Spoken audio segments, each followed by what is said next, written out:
She lost everything on her daughter's wedding day: her trust, her peace, her faith in love. But in the ashes of betrayal, a mother's courage forged something unbreakable.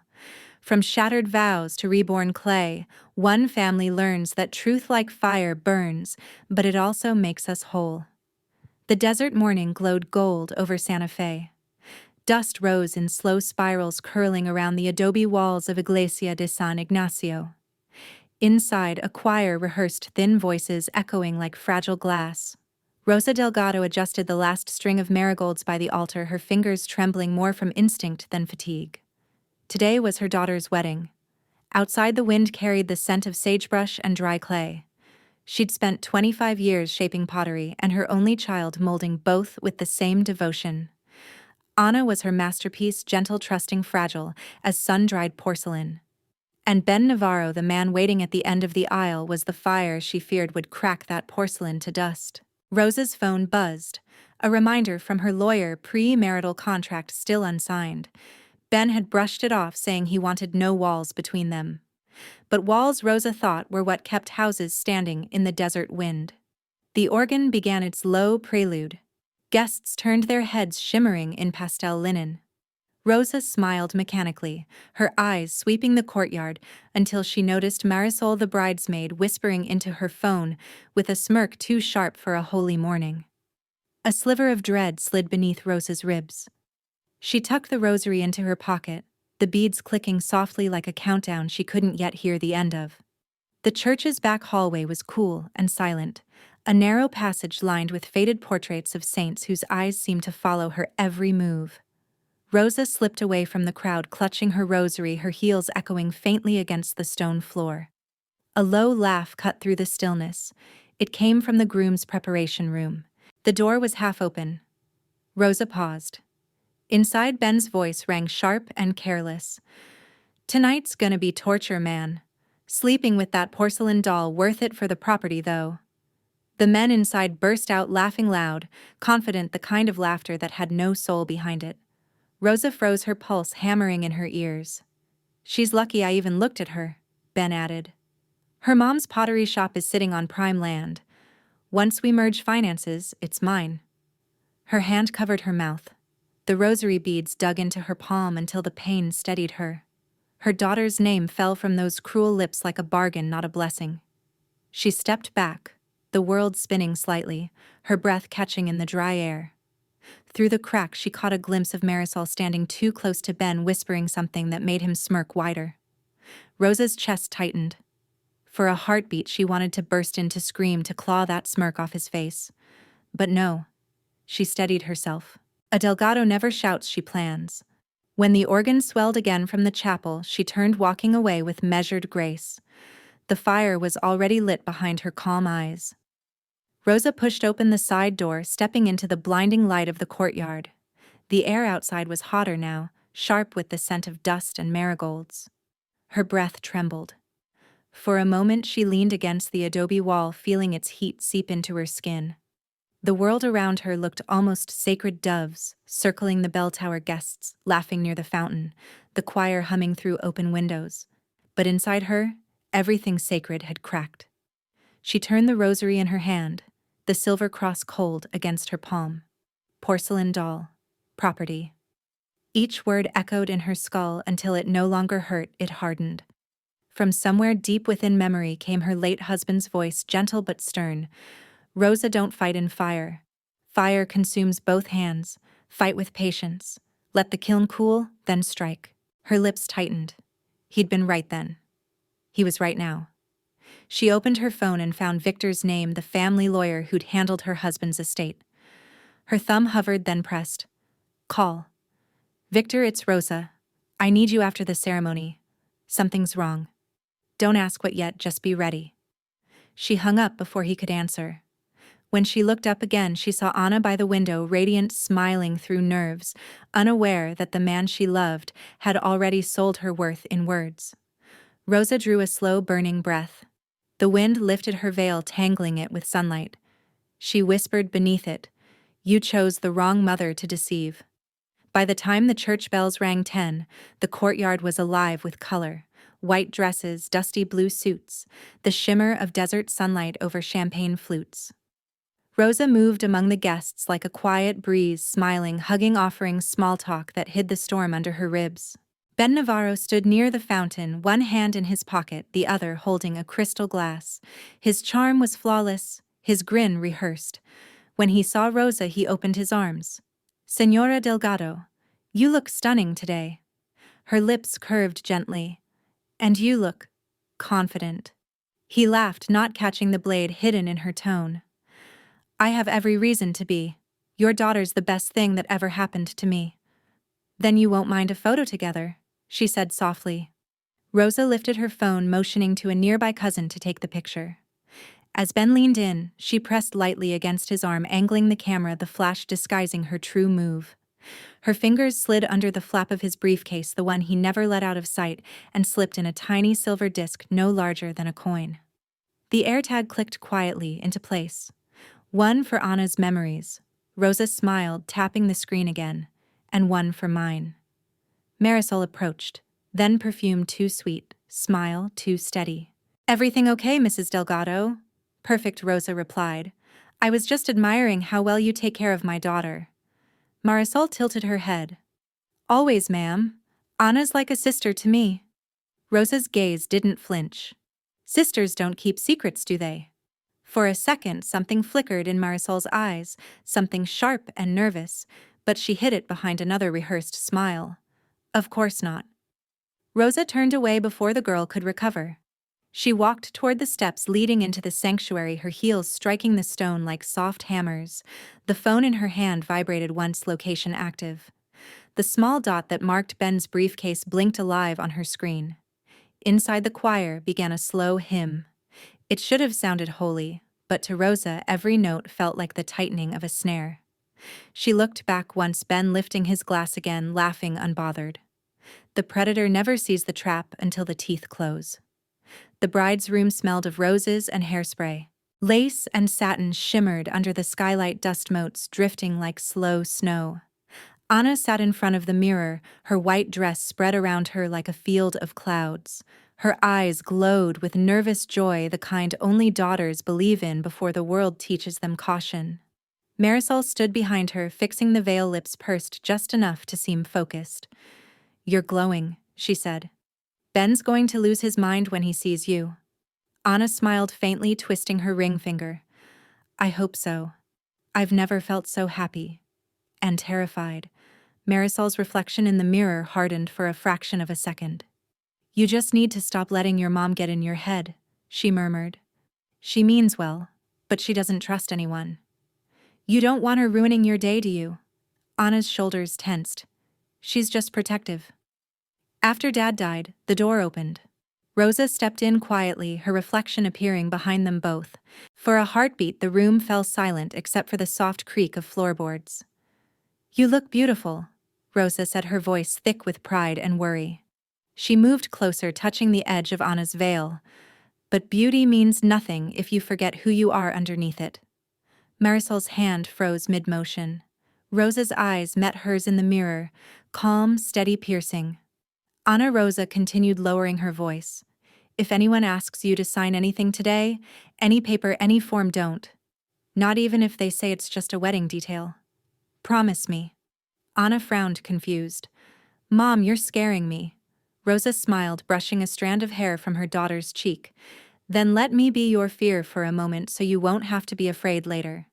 By late afternoon, the Santa Fe sun had turned harsh and metallic. From the church windows, beams of light fell in perfect lines, slicing through dust that shimmered like gold powder. Rosa sat alone in the vestry, phone in hand, staring at the small blinking dot on the screen. The AirTag signal. It was moving. Not toward the altar. Away. Her fingers trembled once before she pressed call. "Isaac Fuentes." A voice answered, low, calm, roughened by years of waiting in parked cars. "Yes, ma'am.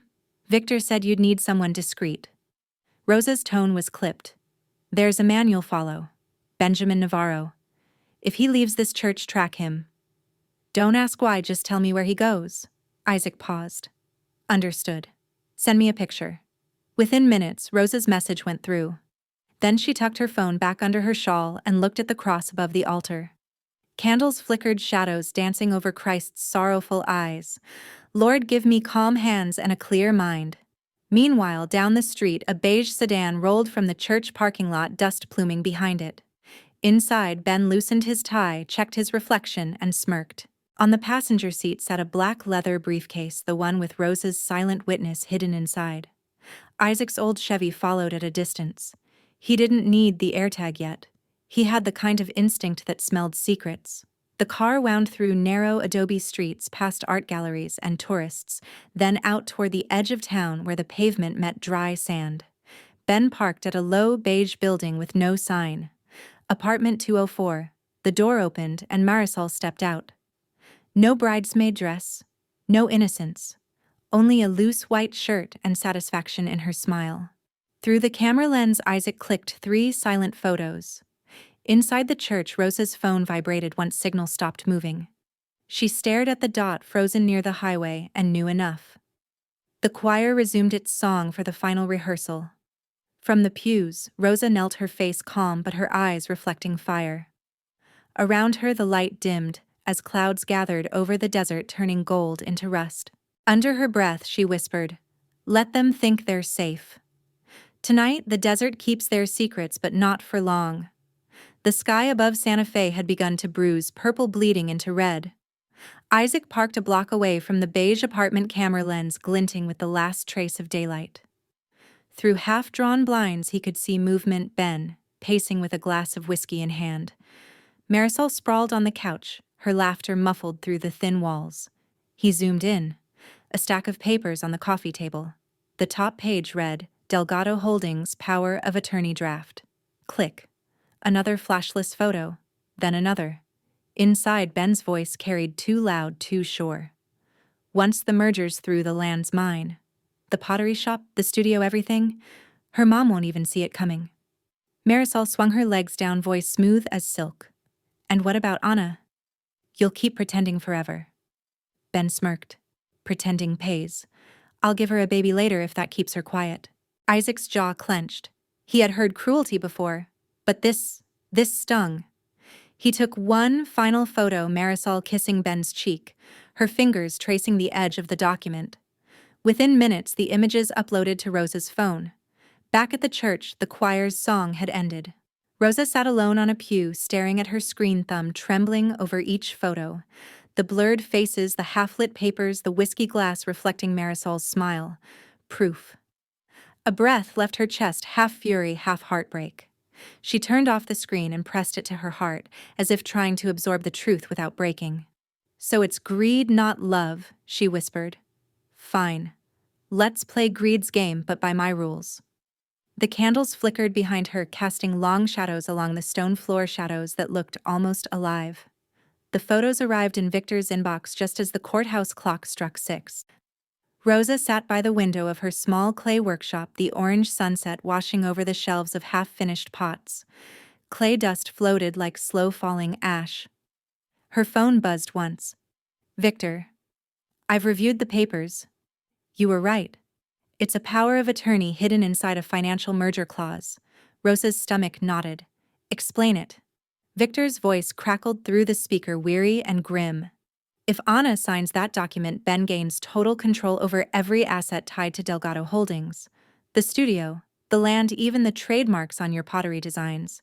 He could mortgage or sell them overnight legally. You and Anna would have nothing." Rosa closed her eyes.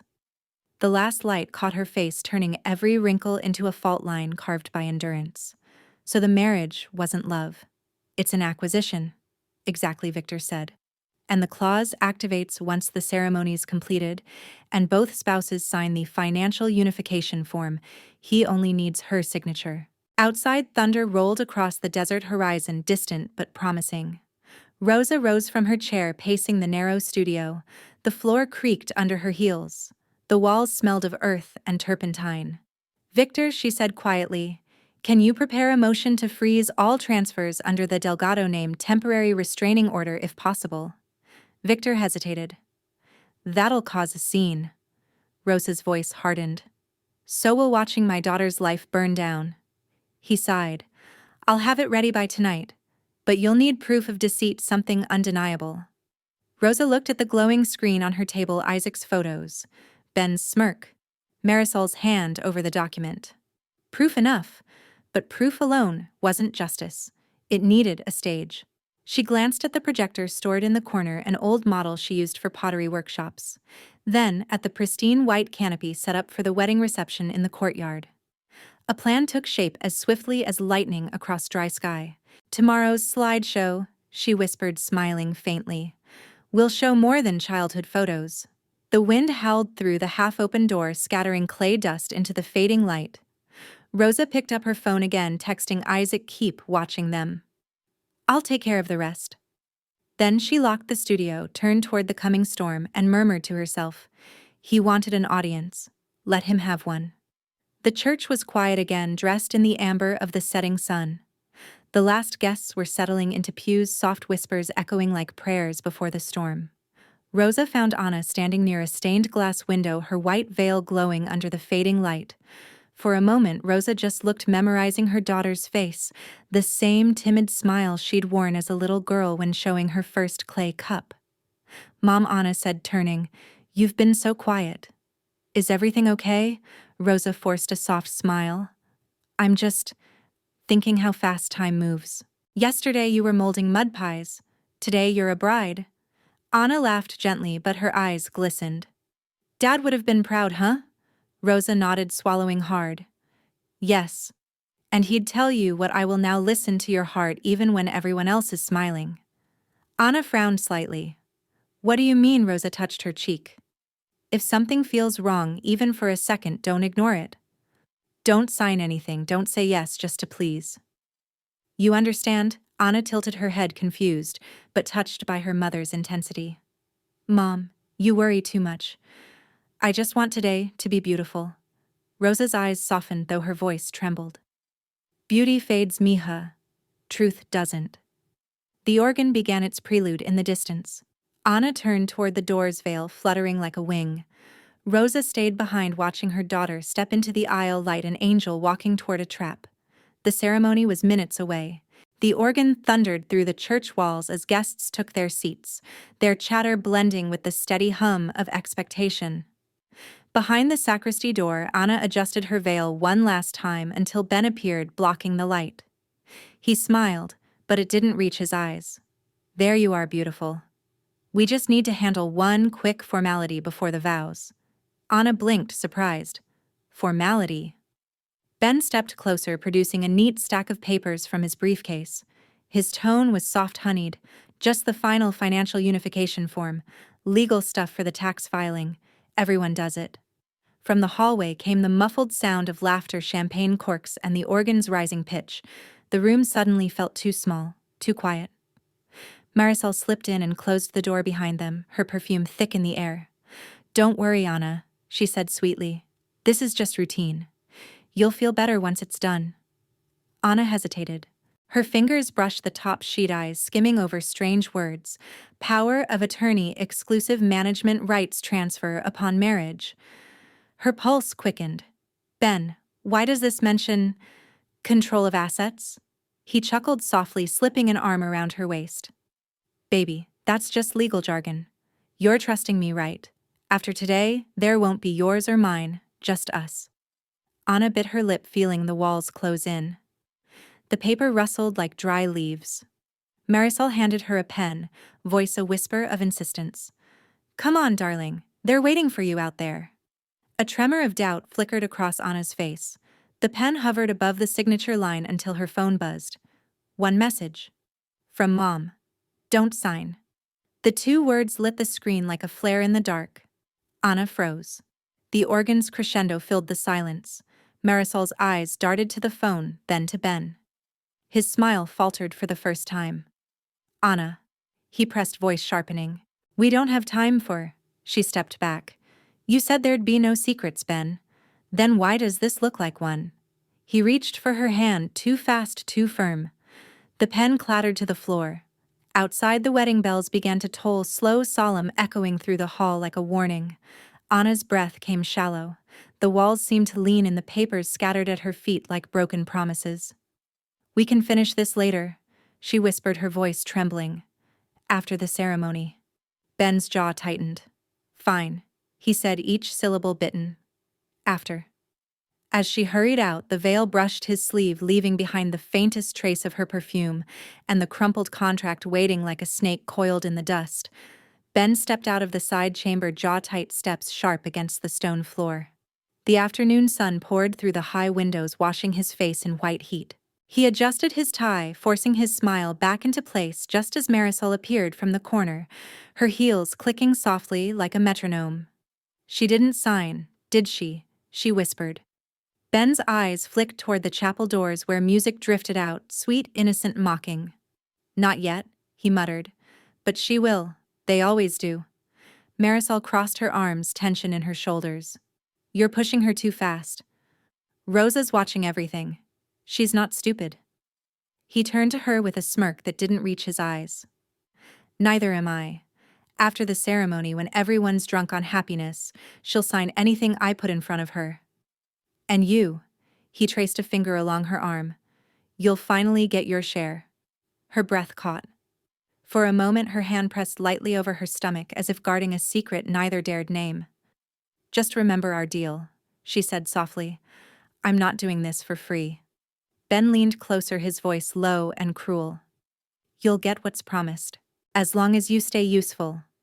The music swelled, organ pipes booming through the stone arches. He straightened his jacket and walked toward the light like an actor returning to the stage. Behind him, Marisol stared at his back, her face pale, her fingers still resting over her belly. The first crack of guilt or fear had begun to show. The last echoes of the ceremony lingered in the air like smoke. Guests spilled out into the courtyard under strings of warm lanterns. Laughter mixed with the clink of glasses, violins tuning up for the evening celebration. The scent of roasted corn and agave drifted through the warm Santa Fe night. Rosa smiled as she moved among them, her steps graceful, her heart steady and cold. She greeted the photographers, directed the caterers, even complimented Marisol on her dress. Every gesture was measured, each smile a mask carefully fitted. Mrs. Delgado, a cousin, called. "You've prepared the slideshow for tonight." Rosa nodded, her lips curving faintly. "Yes, memories deserve light, don't they?" Across the courtyard, Victor approached, phone in hand. He leaned close, his voice low. "Isaac sent another file. You should see this." They stepped aside into the shadow of the fountain. On the small phone screen, grainy footage flickered to life. Ben and Marisol in that same apartment exchanging laughter and something glittering between their hands. A gold band. A kiss. Rosa watched in silence. Only her breathing betrayed her, sharp and uneven. The night wind tugged at her shawl like invisible fingers. Victor spoke softly. "We can submit this tomorrow as evidence of intent to defraud, but if you want to stop him tonight..." She cut him off, eyes fixed on the phone's cold glow. "No. We stop him here. Now." In front of everyone he fooled. She turned toward the open canopy where a projector screen stood set for the slideshow of memories. The soft fabric shimmered like a waiting stage. Her hands didn't tremble as she slipped the USB drive into her pocket, replacing the original file. Rosa, Victor said, uncertain. "Are you sure?" She smiled faintly. "I'm a mother, Victor. Mothers don't need certainty, they need timing." Back at the main table, Marisol fussed over candles, pretending innocence. Ben laughed loudly, with the mayor's wife spinning his wedding ring with the arrogance of victory. From the far end of the courtyard, Rosa looked at them both, her face serene, her eyes glinting like glass under flame. She whispered to herself, "You wanted an audience, Benjamin, so watch how a Delgado performs." The night deepened, the violins began their soft prelude, and the guests gathered, expectant, unaware that the light soon to pour from the screen would burn more than illuminate. The courtyard had turned into a dream. Strings of lanterns glowed like captive stars, their reflections trembling in glasses of champagne. The air buzzed with violins and soft laughter. Somewhere a fountain whispered over polished stones. Anna walked slowly down the aisle, her hand trembling around the bouquet. The guests rose in unison, faces, warm eyes shining. To them it was love, pure, golden, eternal. But Rosa saw something else. She saw the tension in Ben's shoulders, the flicker of impatience behind his practiced smile. He stood at the altar, radiant and false, the perfect mask of devotion. As Anna reached him, he took her hands with gentle precision. "You're breathtaking," he murmured loud enough for the crowd to hear. Rosa's throat tightened. The words were lines from a script rehearsed hollow. The priest began the vows. His voice carried under the open sky, steady and sacred. But under it all, Rosa heard the faint hum of electricity, the projector quietly warming behind the curtain. Victor stood near the back, his suit blending with the shadows, his hand resting on a small remote. Their eyes met across the crowd. Rosa gave a single, almost invisible nod. Ben turned for a moment, smiling toward her. "Mrs. Delgado," he mouthed, "we're family now." Rosa smiled back, calm, unflinching. "Yes," she mouthed in return for the next 5 minutes. The organ swelled, the applause rose, and the desert wind moved through the lanterns, making their flames waver. The air carried a faint scent of rain, just enough to make the guests glance at the sky. A storm was coming. They just didn't know it yet. The priest lifted his hands. The crowd rose. The organ thundered in triumph. "Do you, Benjamin Navarro?" Take the heavy oak doors of the courtyard burst open with a sharp metallic thud. A voice cut through the ceremony, calm but carrying like a blade. "Stop." Every head turned. At the far end of the aisle, Victor Rivas stood in his dark suit, a folder in one hand and authority in his eyes. 2 county clerks followed, their badges glinting in the lamplight. The sudden silence was almost physical. The priest hesitated mid-sentence. "Sir, this is a sacred." Victor raised a document. "By court order, this union and all related financial acts are temporarily suspended, pending investigation into fraud and misrepresentation." Gasps erupted. The guests looked at one another, whispers slicing through the air. Ben's face drained of color. "What the hell is this?" He snapped, his perfect smile cracking at the edges. "You can't just—" Rosa stood. Every movement slow, deliberate, regal. "Sit down, Benjamin," she said softly, but it carried louder than any shout. Anna turned toward her mother, trembling. "Mom, what's happening?" Rosa's eyes didn't leave Ben. "We're just making sure truth walks down the aisle before lies do." Ben laughed, brittle and desperate. "This is ridiculous.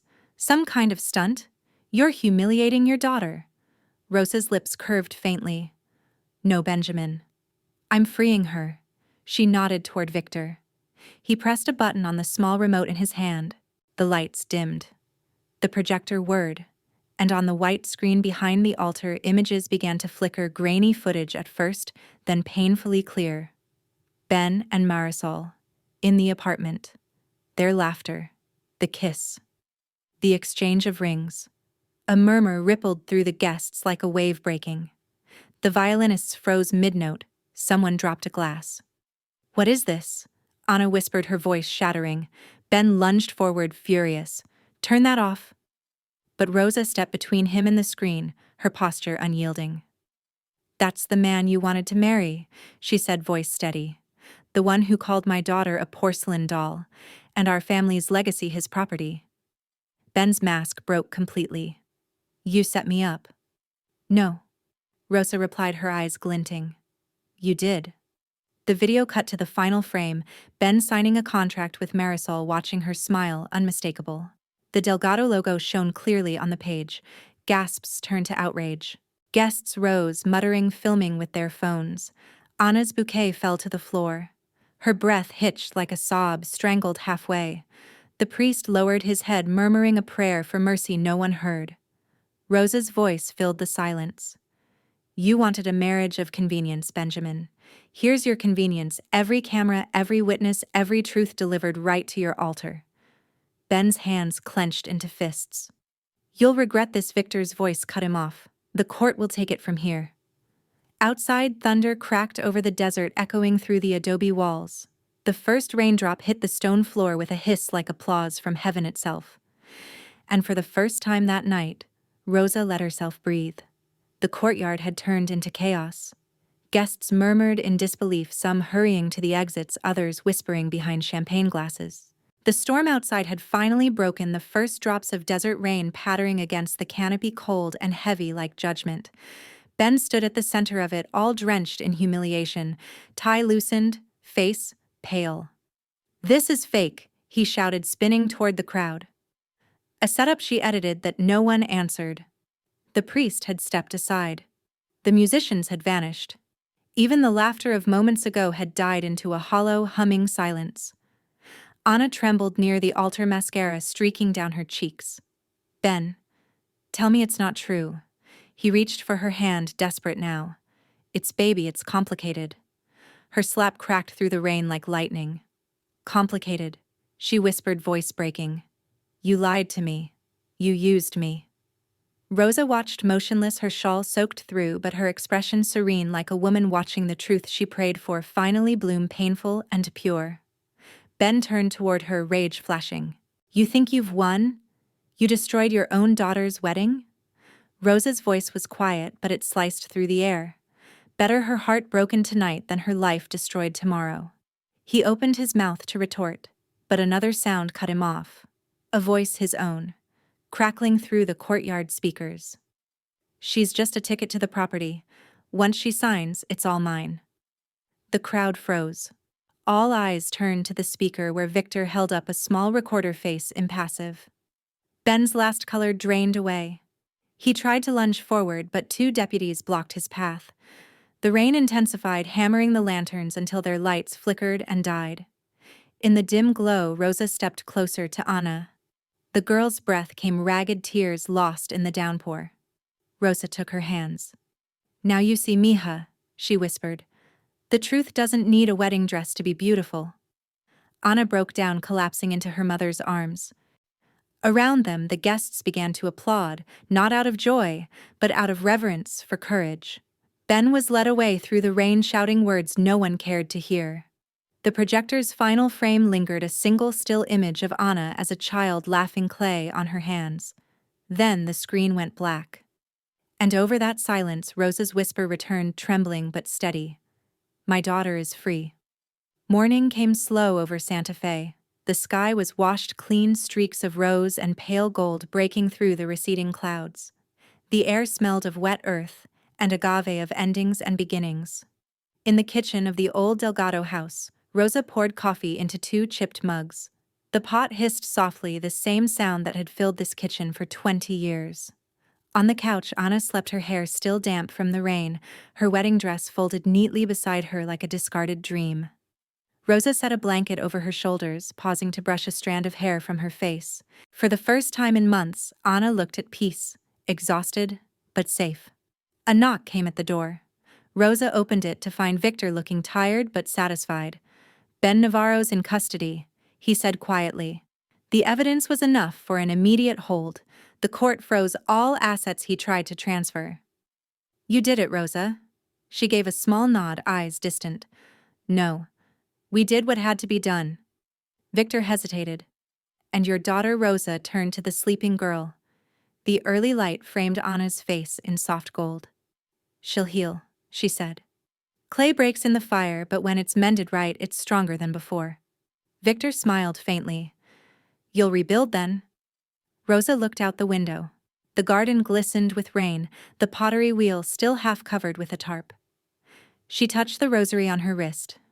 "Yes," she murmured. "We'll start molding again, this time from truth." Victor tipped his hat, stepping out into the sunlight. Rosa lingered by the window, watching the clouds drift apart. The desert wind carried the faint scent of clay, wet, fertile, forgiving. She whispered to the quiet house, "The storm's done its work. Now the earth can breathe again." A week later, the sun returned to Santa Fe, not harsh and burning as before, but warm, forgiving. The storm had washed the adobe walls clean, leaving them glowing pale gold against the cloudless sky. Inside the old Delgado pottery studio, dust motes danced in the sunlight that streamed through the open doors. The wheel sat silent, covered in a thin film of clay and rain residue. Rosa stood beside it, sleeves rolled up, her hands already wet with earth. Anna hesitated in the doorway. She wore a simple white shirt and jeans, her hair tied back, eyes still carrying a faint, bruised sadness. "You don't have to do this yet." Rosa said gently, not looking up. Anna shook her head. No, Mom. I need to. She stepped closer, letting her fingers sink into the cold clay. It felt alive, soft, sticky, resistant. She pressed harder, her palms trembling, shaping it without precision. Rosa smiled faintly. The clay doesn't forgive panic. You have to breathe with it. Anna exhaled slowly, matching the rhythm of the spinning wheel as Rosa set it in motion. The sound filled the studio, low, circular, steady, like a heartbeat returning after long silence. Outside, sparrows darted across the roof. The smell of earth and rain filled the air. I used to think broken meant useless, Anna murmured. Now I see it just means not finished. Rosa looked at her eyes, soft. Every fracture is a lesson. You can't shape beauty without something cracking first. The clay wobbled, then steadied under Anna's fingers. She smiled, a real one, fragile but true. A knock came at the door. Victor stepped in, holding a thick envelope. The prosecutor's office sent this, he said. Formal charges, fraud, and coercion. Ben won't be walking free for a long time. Anna froze for a heartbeat, then turned back to the wheel. I don't hate him, she said quietly. I just don't want him to live rent-free in my heart anymore. Victor nodded with quiet respect. That's stronger than revenge. Rosa handed him a mug of coffee, still warm. You've done enough, Victor. The rest is on us. He raised the mug in salute. You two are tougher than half the men I know. When he left, the studio felt lighter, like the storm had finally exhaled. Anna lifted the small clay pot she'd been shaping. It wasn't perfect. Its rim uneven, a hairline crack along one side, but it stood upright, catching the sunlight through the window. You think it'll hold? She asked. Rosa nodded. Yes, because you made it with truth this time. Anna's eyes glistened, but her smile stayed. Then maybe I'll start again. Maybe I'll build something that can't be bought or signed away. Rosa placed a hand over her daughter's clay-streaked fingers. Then you're already halfway there. Outside, the wind rustled the chimes made from broken pottery shards, each one a note of resilience. The light deepened, golden and full, brushing across their faces. The wheel kept turning slow and even. And for the first time in a long while, both women let it spin without fear of what might break. 6 months later, the desert had bloomed again. The rains had passed, leaving trails of green along the hillsides. Birds nested in the cracked tiles of the old marketplace, and a new sign hung over the freshly painted door of the Delgado Studio Casa Nueva, New Home Pottery. The letters were hand-carved by Rosa herself, uneven but strong like her faith. Beneath them stood Anna, her hair tied up, apron streaked with clay, a soft smile playing at her lips. It was opening day. The crowd wasn't large, just neighbors, a few loyal customers, and the workers who had stayed through the storm. Yet the small space pulsed with life. Music from a local guitarist filled the air, mixing with the earthy scent of fired clay and sweet coffee. Rosa moved quietly among the shelves, adjusting a vase here, wiping dust there. She said little, but her eyes spoke volumes every time they rested on Anna, standing behind the counter, radiant in her calm. You did it, whispered Rosa, placing a hand on her daughter's shoulder. Anna smiled. No, we did. You taught me to build again. A man from the local paper approached, asking for a few words. Anna stepped forward, her voice clear but trembling with feeling. This shop isn't just pottery, she said. It's a place where broken things find their way back, clay hearts, dreams. My father used to say, every Delgado creation carries two things, earth and truth. I think today proves he was right. Applause rippled softly through the room. Rosa turned away to hide the tears brimming in her eyes. Victor arrived late, holding a small envelope. He greeted them with that same tired smile of quiet satisfaction. Court finalized it, he said. Ben's case is closed, 7 years in prison, and all Delgado assets restored in full. Rosa nodded. Justice took its time, but it walked all the way home. Victor chuckled. Like you two. He raised his cup of coffee in salute. To Casa Nueva, may nothing break it again. As the afternoon melted into gold, sunlight streamed through the wide front windows, turning every vase and bowl into something glowing, almost holy. Anna arranged a display of cracked pots she'd repaired using golden resin, each fracture gleaming like a scar turned beautiful. Kintsugi, she said softly when a customer admired them. It means golden repair. We don't hide the cracks, we honor them. Rosa stood behind her, her silhouette outlined in the amber light. For a moment she saw her late husband there too, in the hum of the wheel, in the clay beneath her fingertips, in the daughter who had learned to fight without losing her gentleness. The guitarist played a slow, joyful melody. Outside, the wind carried the scent of wet soil and baked earth through the open door. Anna turned to her mother. "Mom, do you think we're finally home?" Rosa smiled. "Home isn't a place, mija. It's the moment you stop running from what broke you." They clasped hands, one rough, one tender, both smeared with clay. The camera would pull back now, capturing Casa Nueva, glowing in the heart of the desert lanterns, swaying laughter, rising pottery, catching the fire of the setting sun. And in that glow, the Delgado women, mother and daughter, stood unbroken, molded anew by truth. It had been a year since the storm. Santa Fe now breathed in light, the kind of light that made even the cracked sidewalks seem golden. At Casa Nueva, the sound of laughter replaced the echo of pain. The studio had changed. Rows of small pottery wheels stood beside low tables, their surfaces speckled with color. A new sign hung above the doorway in Anna's handwriting: Hands of Hope, Clay, Classes for Children. Every Saturday morning, a dozen kids from the outskirts of town came running through the doors, faces smudged with dust and wonder. The room filled with their chatter and the rhythm of spinning clay. Anna moved among them like sunlight in motion, patient, warm, steady. She helped a boy steady his trembling hands, showed a shy girl how to wet the clay so it wouldn't crack. "Remember," Anna said, her tone soft but certain, "the clay remembers everything you do to it. Be gentle, or it'll push back." The children giggled, trying again, their small fingers molding wobbly shapes. At the back of the room, Rosa watched quietly, a rosary wrapped around her hand, the beads worn smooth from a lifetime of prayers. Her hair had turned silver, but her eyes gleamed with that same fierce tenderness, the look of a woman who had seen loss and turned it into art. One little girl, dark-haired, barefoot, maybe 7, raised her hand. "Miss Anna," she asked shyly, "does clay feel pain when it breaks?" The room went still for a second. Even the wheel seemed to slow. Anna knelt beside her, smiling gently. "Yes," she said. "It does. But when we fix it, when we hold it together again, it remembers that kindness. And it becomes stronger." The girl nodded seriously, pressing her palms into the soft earth again. Rosa's throat tightened. That was the same age Anna had been when she first shaped clay beside her father's old kiln.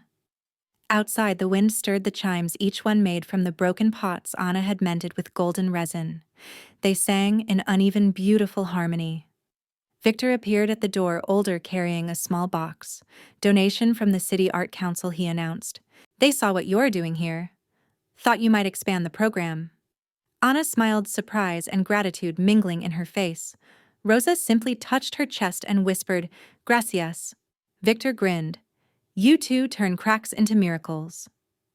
As he left, the sunset spilled through the windows, amber, orange, and rose bleeding together. The children laughed again, their creations drying in rows like tiny hearts learning to beat. Anna stood by the window, looking out at the horizon where the desert met the sky. "You know, Mom," she said softly, "I used to think everything strong had to be perfect. But now I see, strength is just what's left after you stop pretending you aren't broken."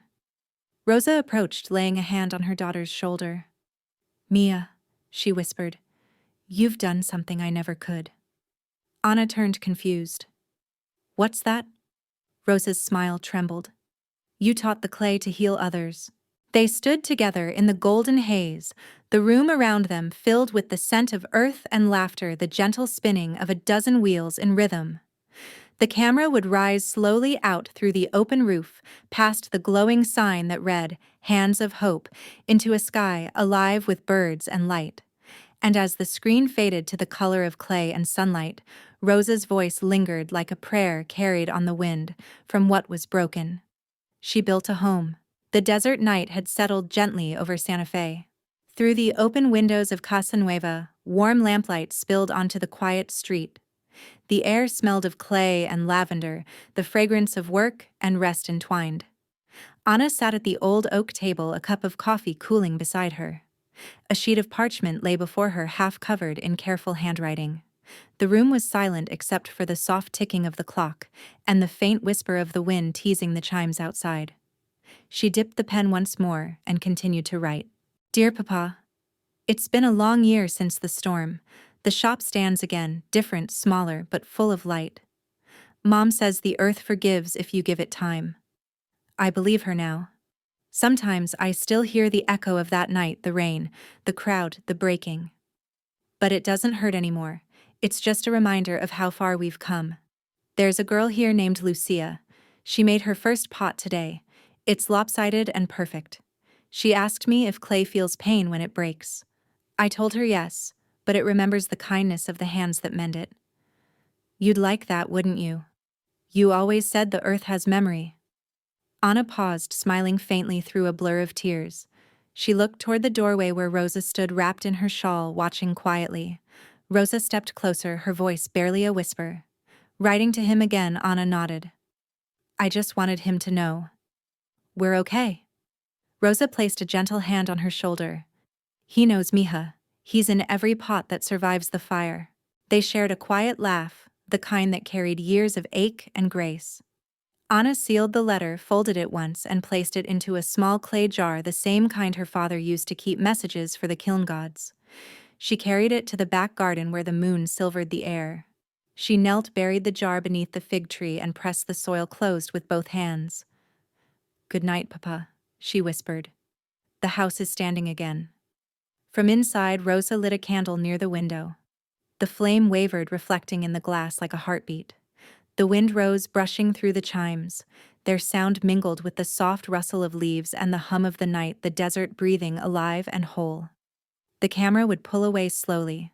The candle, the tree, the faint glow of Casa Nueva against the endless dark. And in the quiet that followed, Rosa's voice lingered in a whisper carried by the wind. What was lost is home again. Dawn returned to Santa Fe with a hush. The sky opened in soft gradients of peach and silver, the desert still wrapped in a veil of mist. Dew clung to the fig tree leaves behind Casa Nueva, where the earth still held the tiny clay jar Anna had buried the night before. Inside, Rosa stirred awake, before the sun fully rose. The quiet of morning was sacred to her, the pause before the world demanded motion. She put on her old woven shawl, the one her husband had given her on their first anniversary, and stepped outside. The studio door creaked open. Light spilled through the wide windows, landing on rows of freshly shaped pots lined neatly on wooden shelves. The scent of drying clay mixed with the crisp morning air. Rosa ran her fingers along the cool surface of a half-finished vase. The texture, the weight, it all reminded her of life itself, rough, fragile, yet capable of holding something infinite. Behind her soft footsteps, Anna appeared holding 2 steaming cups of coffee. Her hair was loose, her face calm. You're up early, she said, handing one to her mother. I could say the same, Rosa smiled. They stood side by side, leaning against the doorframe, watching the horizon bleed gold. For a long time, neither spoke. There was no need. The silence between them was full, not empty. At last Anna broke it, her voice, quiet, reverent. Do you ever think about starting over somewhere else? Rosa shook her head slowly. No. Everything we need is already here. Broken things don't need new places, they need new hands. Anna smiled softly, tracing the rim of her cup. You sound like the clay again. Rosa chuckled. The clay taught me everything I know. The sun broke free of the hills, then flooding the desert with light. It poured into the studio, gilding every surface, every pot, every wall, every scar. Rosa turned toward her daughter. Mija, she said, eyes shining. The earth only stays quiet when it's loved. That's why our home still stands. Anna set her cup down, stepped forward, and wrapped her arms around her mother. The embrace was wordless but spoke louder than all the prayers that had ever been whispered in that house. The wind stirred gentle, carrying the faint music of the wind chimes, those fragments of once broken pottery now singing in harmony. The camera would rise, then capturing the wide desert bathed in dawn, Casa Nueva glowing like a heart reborn from clay and light. Over the final frame, Rosa's voice returned, Steady, tender, unshakable. When the fire is done, what remains is truth. And truth always holds. Fade to white. The sound of the pottery wheel turning soft, eternal. How did this story make you feel? Share your thoughts in the comments and rate it from 1 to 10. We'd love to know if it touched your heart. Don't forget to like, share, and subscribe to the channel. Hit the bell icon so you never miss our next emotional story. And before you go, click on the end screen to discover more powerful, heartwarming tales waiting just for you. See you in the next story.